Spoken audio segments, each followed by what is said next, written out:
Hello po. Isang magandang umaga po sa inyong lahat. Good morning po sa inyong lahat. Ngayon po ay 16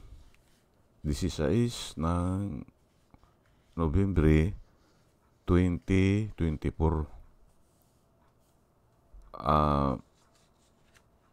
At ang oras po dito sa Los Angeles, California ay alas 6:44 ng umaga. Saturday po, Sabado, at nais ko po mag-vlog patungkol dito sa Bato de la Rosa, mas lalo naging delikado sa ginawa ni Duterte dyan sa Quadcom. Opo. Ang title ko po ay Bato de la Rosa, mas lalo naging delikado sa ginawa ni Duterte dyan sa Quadcom. At yan po ang tatalakayin ko ngayon. Medyo iba yung boses ko ngayon kasi nga masyadong lamig dito. Malamig dito na sa Los Angeles.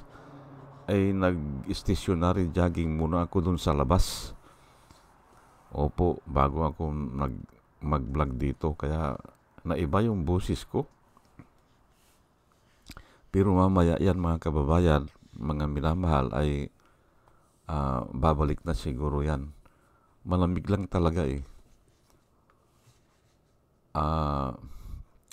Yan nga mga kababayan, mga minamahal, ang tatalakayin ko ngayon ay bakit mas lalo naging delikado si Bato de la Rosa sa ngayon.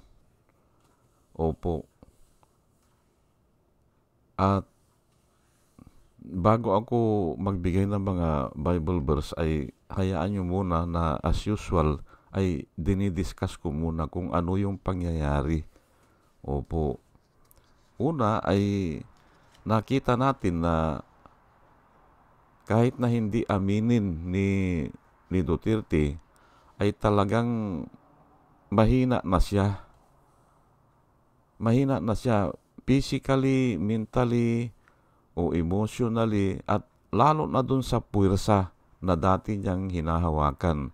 Dati siyang Pangulo at at least sa power ay mayroon siyang nai-appoint dyan. Pero palagay ko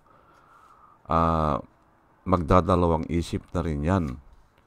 Yung mga na-appoint niya ng mga general, ganyan, o mga judge, mga na-appoint niya noon na matataas na katungkulan sa gobyerno, palagay ko ay unti-unti na umiiwas na sa kanya. Ayan po iyon po ang una. Ay sa physical po kwan ay 79 na ata siya 79 ay si Marcos noon ay 70 lang ata nung napatalsik si Marcos. Kasi si Marcos, ang alam ko, namatay siya 3 years after sa exile. Nasa kwan siya sa Hawaii. Doon na siya namatay at the age of 73. Ay nung 70 yan si Marcos hindi na rin ginagalang ng mga kabataan po yan eh. Opo. Ako ginagalang ko pa siya kasi 27 ata ako, 26 nung napatalsik siya. Medyo may takot pa rin ako kasi nga nakita ko yung mga pangyayari At yung may mga edad pa sa akin, mas lalo silang takot pa rin kay Marcos. Pero nakita ko yung mga 20 years old o 18, 19 years old, walang takot na. Opo, parang hindi na nila kilala si Marcos. Kung sugurin nila ang Malacanang o kung magsalita sila o makisama sila sa mga rally, hindi sila natatakot yung 20 at sa kabilo. Ganun po ang napansin ko. habang tumatanda po yung dictator, hindi na ginagalang ng mga bata. Kasi nga hindi nila alam kung papaano ang nangyari noon na kaya kang ipadukot Oh, ganun po ang nangyari ko dyan. Ang nakikita ko na nangyayari dyan kay Duterte. Dahil sa kanyang katandaan, ay parang tinatawanan na lang siya o hindi na maniwala. Lalo na nung sinasabi niya, patayin ko yan o patayin ko siya. Puro ganun na lang yan. Hanggang ganun na lang. Mga pasabog, hindi ba? Oo. Ay sino maniniwala doon? Ay ang katuwiran po ng mga bata itulak ko lang yan Oo. Itulak lang nga ay hindi na makatayo yan pag natumba. Hindi na yung magsuntukan.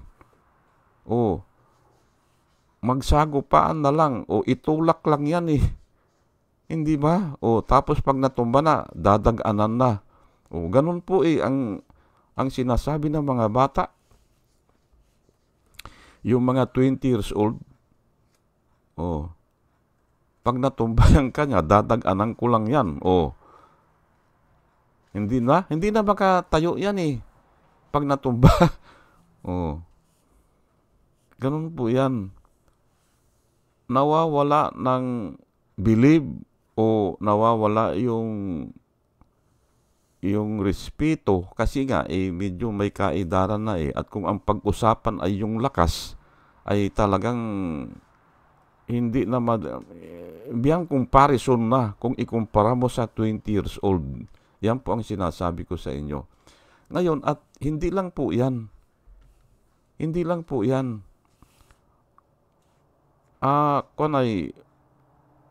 Yung nung dumating si Trillanes at binabati ko yung congressman na nagdala doon kay Trillanes at saka dito kay De Lima. Opo. Kasi nga kung wala naman sila yun walang pasabog Hindi ba? Hindi maganda ang hearing Kung wala si De Lima at saka si Trillanes doon sa Quadcom hearing. At doon ay inungkat na naman ni Trillanes yung bank account sa Julia Vargas Street BPI branch. Inungkat na naman niya na mayroong 2.4 billion na accumulated. Aywan ko kung year ata yun. 2011 pa? 2012, 2013? Inungkat niya. Ay doon na napaghalata. Nahalata ng mga tao na biglang nataranta si Duterte. Hindi niya kaya uminit ang ulo niya nawala siya sa wisyo. Aywan ko lang kung nagluluko-lukuhan lang si Duterte pero parang totoo na hindi na niya alam ang sinasabi niya. Yung dati niyang sinasabi na sampalin ko siya ganyan ay hindi na uubra po yun kasi nga matanda na siya At saka isa po ito sa napansin ko kasi ako po ay bihira akong magsalita pag ang tunay po na katauhan ko, bihira ako nagsasalita. Bihira. Pero maobserba po ako. At pag inobserbahan kita, 100% tama yung observation ko sa iyo. Yan po ang katangian ko. Ngayon ay ang naobserbahan ko po doon sa salita niya na ano ba yun? Sampaling ko siya, sabi niya.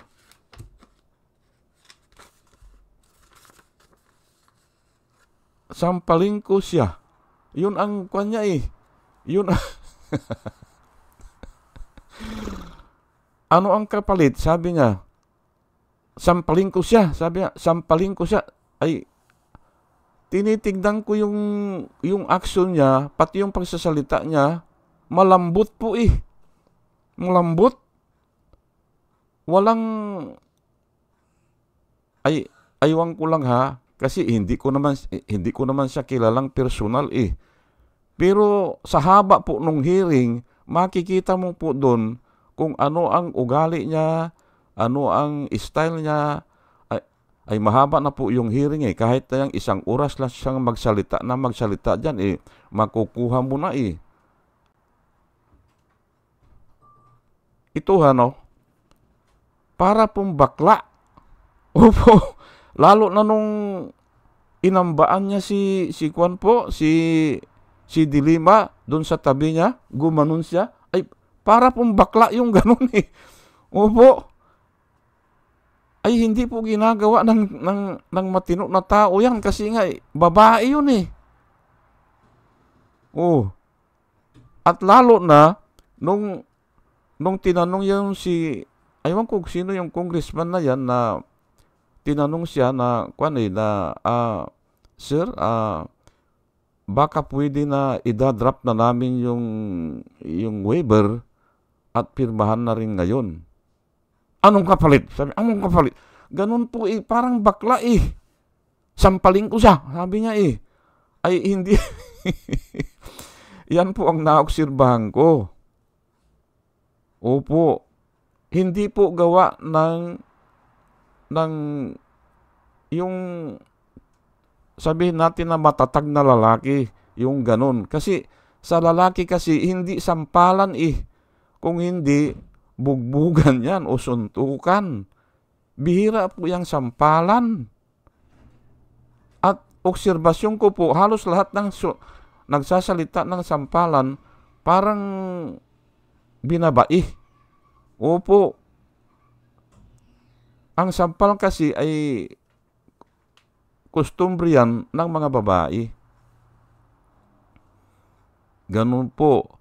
At yung pag-deliver niya, anong kapalit? Anong kapalit? Sabi niya eh, sampaling ko siya. Sabi niya, wala na, hindi na, aywan lang natin, hindi naman natin siya kabisado kasi nga hindi natin siya kilala na personal, pero sa haba po ng hearing, makikita natin po doon. Opo. Ay sa bagay po, ay ito naman, ikikwento ko lang po sa inyo, Ako po, nung nagtrabaho ako dyan sa Nawasa, nakaibigan ko yung assistant personnel ng Office of the Special Project na dati siyang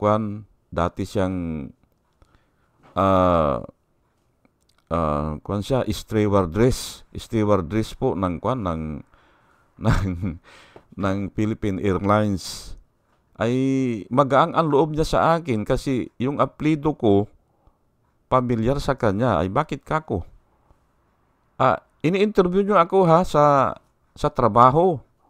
Pero ang tagal nga, naghihintay na nga yung susunod na i-interviewin ay nagkapalagayan kami ng loob eh. Dahil nga, kaibigan niya yung stewardess na yun. Oo, kako, kilala ko yun. Pero hindi ko pa kako nakita yan. Pinsan ko kakong pangalawa yun. Narinig ko yung pangalan. Yung kapatid naman niya, naka-eskwela ko sa Piati, ay yung lalaki. Kakong ganun. Kaya nagkapalagayan kami ng loob. At dumating dun sa yung usapin ng mga bakla. Kasi pinaulit niya sa akin yung drawing eh. Yung drawing pinaulit niya sa akin eh. Ulitin mo nga kanya. Yun, siya nagsabi sa akin kasi psychology siya eh. Psychology ang kurso niya. Alam mo kanya, Simon, wala namang kanyang 100% na lalaki, sabi niya eh. Kasi nga nagduda rin siya sa akin eh. Kasi ang drawing ko babae. Ulitin mo nga kanya, sabi niya. Ang drawing ko yung teacher. Kasi yun ang unang sumagi sa isipan ko eh. Ang sabi niya sa akin ay, mayroon ka ba kanyang nililigawan na teacher? Ay, wala kako. Ay bakit yan ang dinuwing mo? Kanya. Doon siya nagduda sa akin na babae ang dinuwing ko. Pero nung inulit ko ay lalaki naman na military man. Opo. Ah, yun. Yung pinaliwanag niya sa akin, ikaw ito, sabi niya, ito ang pangarap po. Oo, kako. Ah, yun nga, nagkikwentuhan kami. Actually, sabi niya, ay wala namang 100% na lalaki, sabi niya. Kasi humahanga din kanya yan eh. Oo, kakong ay tama yung sinabi niya. Pero nga ay pati sa babae, ganun din. Humahanga din sila kung maganda yung babae o kaya matalino o malakas. Ganyan kay Pacquiao. Maraming humahanga dyan eh. Dahil nga sa athletics siya eh. Doon ko nalaman yan na walang 100% na tao. Wala. Kaya nga ito nga ay napansin ko, parang iba ang style ni Duterte. At nasabi din niya noon, nasabi niya noon na dati siyang bakla. Sabi niya eh, nagsusuki-suki siya, pero ay nasabi niya, ay walang natin, pero iwanan na natin yan, isa yun sa kwan. Kaya mas lalong nadidiin ito si kwan si Bato de la Rosa, kasi nagtiwala po sila sa isang tao na ganun. O nagtiwala sila na baliwala yung salita o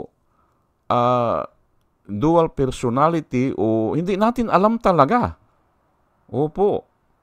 Ayan po, na mahirap nang bawiin yan kasi nagawa na nila yung krimen eh.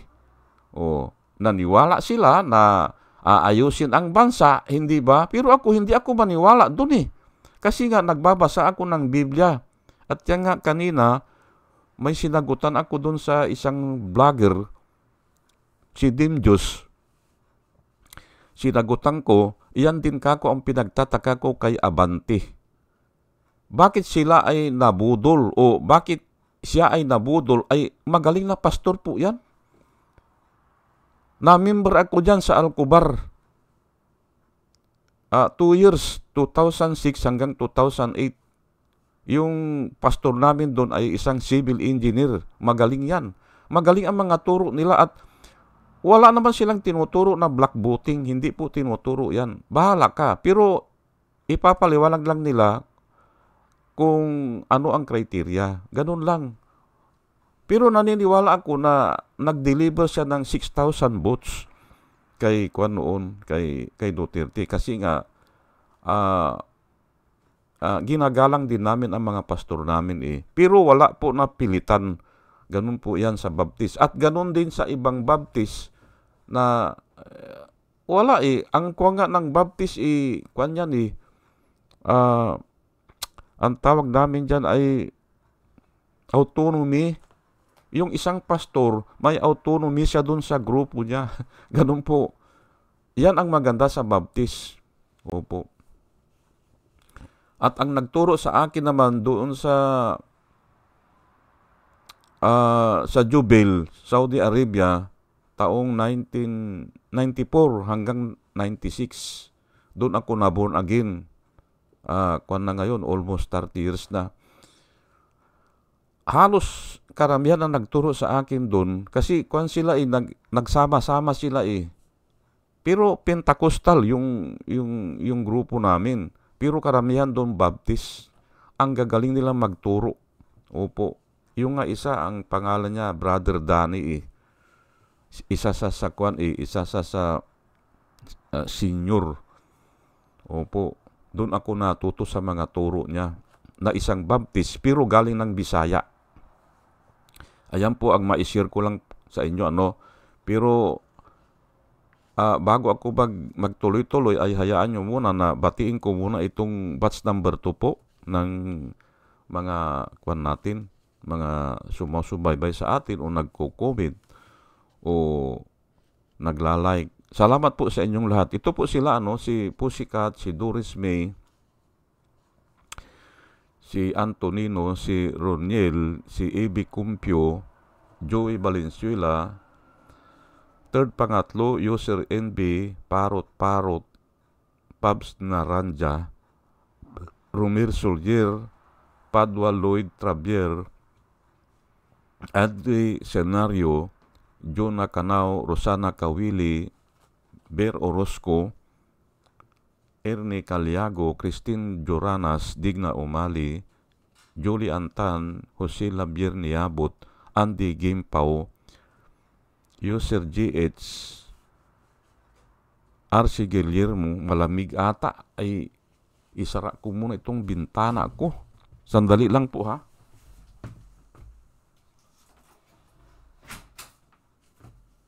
Kaya pala nanginginig na ako. Saan na tayo? Digna Umali, Julie Antan, Jose Labier Niabot, Andy Gimpao, User GH, RC Guillermo, Joseph Angelo, Mera Midaina, Rafael Aquilato, Mayit Hinsyo, Dio Yanong, Bilya Laguinyo, Mr. Yang Toy, Emilita Roa, Monica Dongsao, Richard Jamura, User KK, User XQ, Nilson Nukop, Salvacion Akisar, Sinaida San Andres, Joey Chavez, Ramon Junior Rojas, Hael Berilar, Rose Jack Normi, Arnel Araujo, Vicente Tamlati, Sweet Potato, Coco Guid, Orly Nunez, Estrella Rumbano, Arian Mendoza, Nibis Olaviris, Ardin Impalmado, Malaya Mendoza, Rolando Dordas, Mer Cabrera, Rolando Olavier Mamon ng Lapas Iloilo, Ana Marie Aldisimo, Eli Casli, Marias Rivera, Marudaan, Manuel Diwa, Arvin Silot, Mila Kuamag, Chicken Farmer TV, Online Piculio, Trico Moob React, at saka si Concepcion Barsi. Salamat po sa inyong lahat. At ito naman po ang mga vloggers na nire-recommenda ko po sa inyo na ating panuorin at subaybayan o suportahan. Ito po sila, si Michael Apasibli Bulletin, Attorney Insurrecto, Bunyog Pagkakaisa, Vlogcaster Armandin, Engineer Tuto Kausing Aling Marie, Mr. Sa Totoo Lang To, Christian Isguera, PMTGR Vloggers, The Action Man, Roy Japan Tools, Divina Apostol, CG Pichchay, Kapihan ni Artat Ago, Jim Jus Dorni Kakamping, Ang Batas with Attorney Claire Castro, at saka si Waldi Carbonell. Ugaliin po natin na manood sa kanila at marami po tayong matututunan. At nakikita ko po na yung mga sila ay nagbablog, yung mga topic nila ay magaganda at para po sa bayan. O sige po at tayo po ay tuloy-tuloy na sa ating discussion. Ay yun na nga ang sinasabi ko, si Bato de la Rosa ay mas lalo nagiging delikado sa ginawa ni Duterte. Ayan po. Kasi nagsanga-sanga na po inamin na niya. Tapos yun namang mga pasabog niya kinagat ni Trillanes. Sige. Sampalin mo ako. Sabi niya, pero pirma. Kasi sabi niya handa siyang pumirma ay ano ang kapalit, sabi niya na parang yung nga sinasabi ko parang malambot. Ay kinagat, hindi ba? Pero kung ako si Trillanes doon ay Sir, Your Honor, Sir, Mr. Chairman, I am willing. Dapat ganun Ulitin niya, I am willing, I am able to accept. Ganun lang. For the sake of the public. To once and for all, hindi ba? Minsanan na. Hindi ba? pasampal na ako. Ay kasi nga, ang sabi ko po sa inyo, ako po ay advanced ROTC graduate.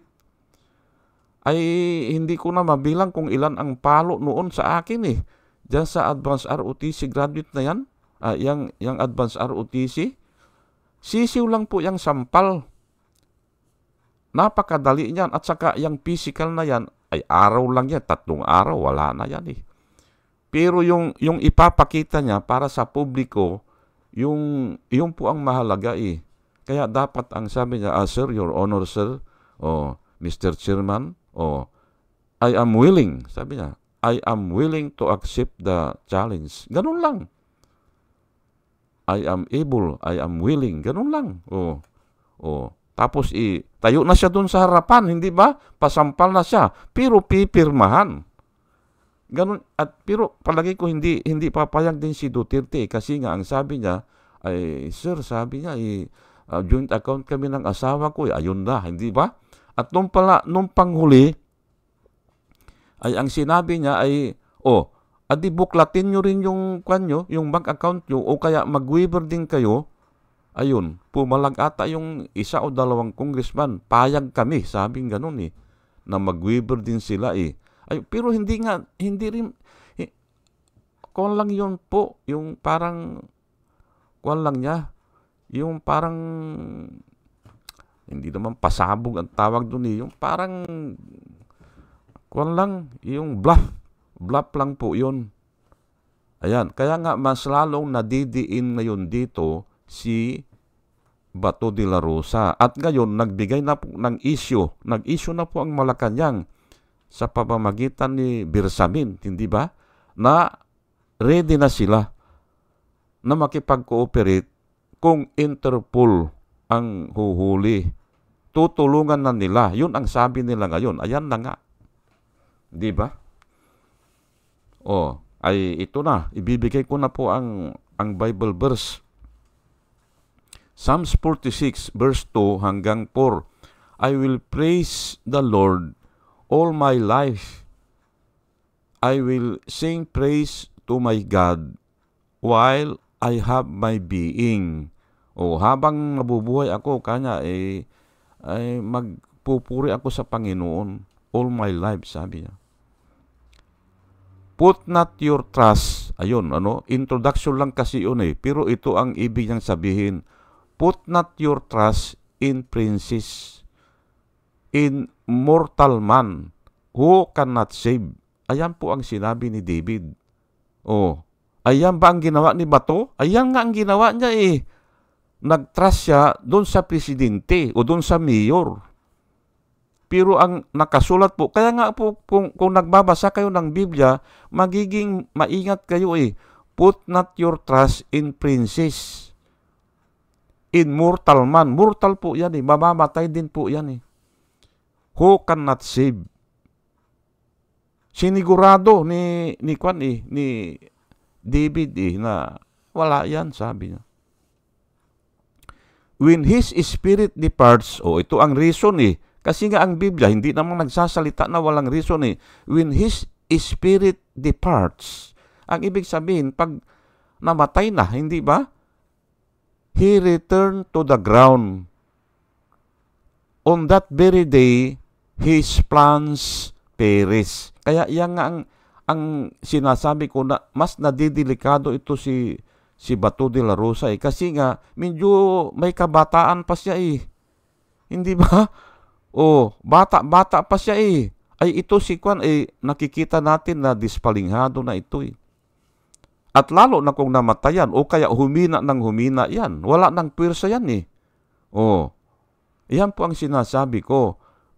When his spirit departs, he returned to the dust or he returned to the ground. On that very day, his plans perish. Nawala na, hindi ba? Yung mga kwan nila, mga palatuntunan nila, yung mga balak nila, nawawala po yan at humihina nga. Humihina. Hindi ba ang sabi nila noon na hindi nila papayagan o hindi sila pa-under sa ICC kasi nga may usapin sa jurisdiction. Ay ngayon, wala na Pati nga si Duterte, inamin niya na may jurisdiction sa kanya ang ICC. Inamin na niya. Isaiah chapter 2 verse 22, put no more trust in man. Si Isaiah naman ito ang nagsalita nito. Put no more trust in man who has only the breath in his nostril. Yung hininga niya ay naandol lang sa kanyang ilong. Of what account is he? Diniscuss ko na ito eh. Ang ibig sabihin niyan, ay ano ba? Ay, iyang tao kasi ay ano bang account niyan? Ano ba? Ang ibig sabihin, paano kang pangangatawanan yan? Ay yung buhay nga niya, naandol lang sa nostril lang niya eh. Ang ibig sabihin ay a breath away. Ayan. Pag namatay na yan, wala na.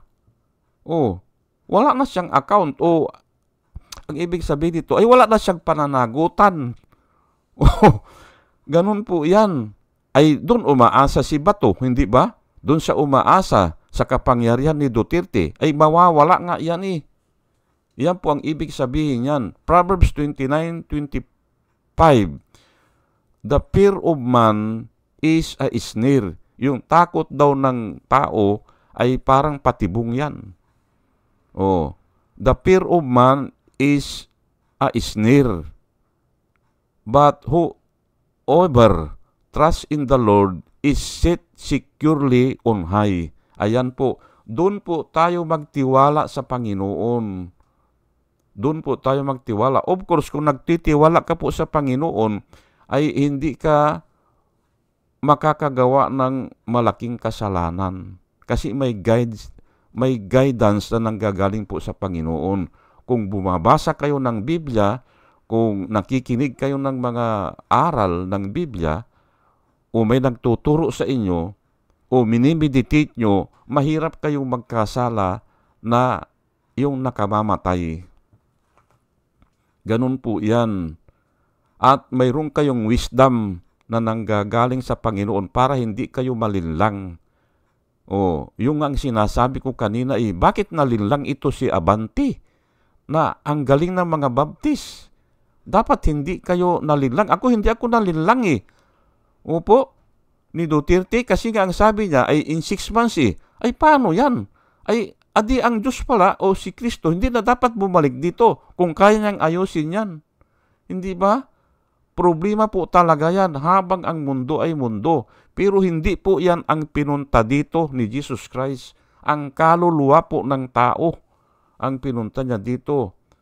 What profit it is for a man even if he gain the whole world but loses his own soul? Or what can a man give in exchange for his soul? Ayan po ang pinunta ni Jesus Christ dito. Isang kaluluwa lang ang maligtas. Okay na yan. Hindi ba? Kisa yan sa kayamanan, hindi ba? Ay hindi. Ang iniisip kasi ng mga tao ngayong kayamanan, hindi ba? Kasikatan, kapangyarihan. Kaya napupunta sila dyan. Yun yung sagot ko na yung dapat hindi patayin yung mga adik. Yun ang sagot ko sa dyaryo noon. Kasi nga, yan ang pinuntahan ni Jesus Christ dito Wala sa kanya yung kayamanan. Wala yan. Wala yan. Ang gusto niyang iligtas, yung mga makasalanan o yung adik, ganyan. Ay bakit papatayin? Yun ang reason ko. Hindi nila masagot Gusto niyang ayusin ang Pilipinas. Gusto ni Duterte na ayusin ang lipunan. Ay hindi niya magagawa dyan. Dyan sa pagpatay na ganyan. Kailangan yung change of heart. Yun ang nilalakad ko po dito kasi yan ang napatunayan ko sa Biblia. Change of heart. Kinakanta po namin yan sa born again. Change my heart, O God. Make it ever true. Change my heart, O God. May I be like you. Yun ang kinakanta namin. Pero hindi naman dun sa papantay ako sa Diyos. Hindi ganun. Kaya nga po mahiwaga po ang salita Mahiwaga at kulang po ang salita para i-describe ang isang bagay. Kasi si Lucifer po ay gusto rin niya na me I be like you. Pero siya ay sambahin. Hindi po ganun sa amin. Na ang gusto namin mga born again ay katulad namin si Kristo na yung tama yung ginagawa. Ganun. O hindi mapagmalaki. Ganun. Ay yun naman si Lucifer ay gusto ko maging Diyos, sabi niya eh. At yan nga ang nangyayari nga dyan sa mga diktador. Gusto nila ganun sa Diyos na walang tao pwede sa kanila. Lahat yan sasaludo sa akin. Lahat yan ay alipin ko lang yan. Yan po ang diktador. Na yan ngayon ang nakikita ko na i-discuss ko yan yung si Trump ngayon dito. Ang dami nagsisisi na bakit nila ibinuto. Ayan kasi kako ay convicted felon yan. Gusto mo maging presidente? Problema yan kako. Ang daming kaso yan. At nagsasalita kako yan sa TV. Ngayon, pinapasukan ko po ang mga ang mga YouTube nagsisinungaling parang baliwala sa kanya. Napakinggan ko nung kahapon. Pinapasukan ko po yung mga niya, yung mga lecture niya sa YouTube. Ako kanya gusto nilang ibilanggo. Kinasuhan nila ako. Sabi, parang totoo talaga. O katakot-takot na kaso. Pero sila din kanya yan may kasalanan. Hindi lang sila nadidimanda. Sabi niya, ay paulit-ulit po at nasa Fox News naniniwala ang mga tao. Kasi nasa Fox News po at saka mayroon pang isang mataas na yung broadcasting station binobroadcast parati yun. Ay kaya nga naniniwala na siya ay walang kaso, ginigipit lang siya. Ay hindi convicted na nga siya At jury po ang humatol dyan. Jury. 30 ata na babae o 30 kaso na minulistya niya o nirip niya Ngayon, ang ginagawa po nila ay pumupunta sila sa Supreme Court kasi may immunity kanya itong tao na ito. Ayun po. Kaya hindi nasisintensyahan. Ganun po Parang si Imelda lang po yan. Na bakit daw hindi nabibilanggo si Imelda? Ay, maraming ang abogado 15 years dun sa litigation, 15 years ngayon sa Korte Suprema, ay hindi talaga mabibilanggo Yun po ang pag-aralan nyo. Opo, ay sige po at mahaba na po ito at nagpapasalamat po ako sa inyong pakikinig at dalayan ko po sa Panginoon na sa ating pakikinig ay may natututunan po tayo na wisdom na nanggagaling po sa Panginoon. Muli mga kababayan, mga minamahal, ay isang magandang umaga po sa inyong lahat at salamat po sa inyong pakikinig. Salamat po ng marami. Salamat po.